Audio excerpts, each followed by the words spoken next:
Hi there, it's me Joe again with another spiritual practice to help you bring balance and abundance to your life. Have you noticed the world is full of news? Wherever we go, the news surrounds us. On our TV screens, in the newspapers, on the internet. We live in a 24-hour news environment. A lot of that news is grim or depressing, or at the other end of the scale, utterly trivial and unimportant. Now, we've been looking at the life and teachings of Jesus, and when he travelled throughout Israel, he insisted he had really good news. Specifically, good news about something he called the kingdom of God. Jesus' good news was that we can live a life connected with God our Creator, and that this life with God is a life of love, joy and peace. A life where we can learn to live in harmony with God and others. And that means a life without fear, without worry, without greed. A life of real peace.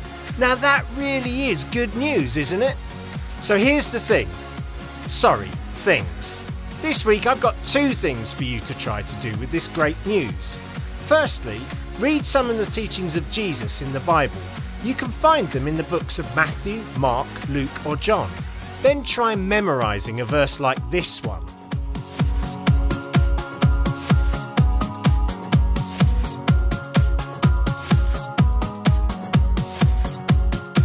Or maybe this one.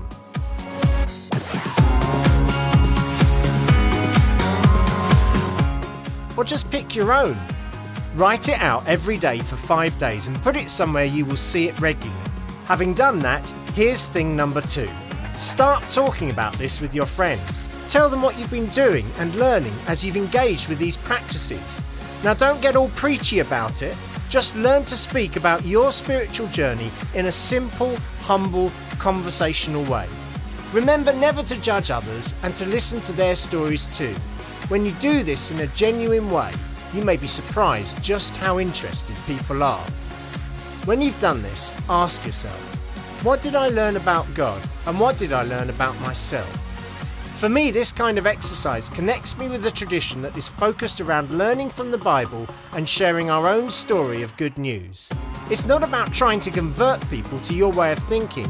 It's much more about sharing the difference that following Jesus is making to your life. That's not preaching, just being authentic. So go and share your story this week. As always, have fun with these two practices and be kind to yourself.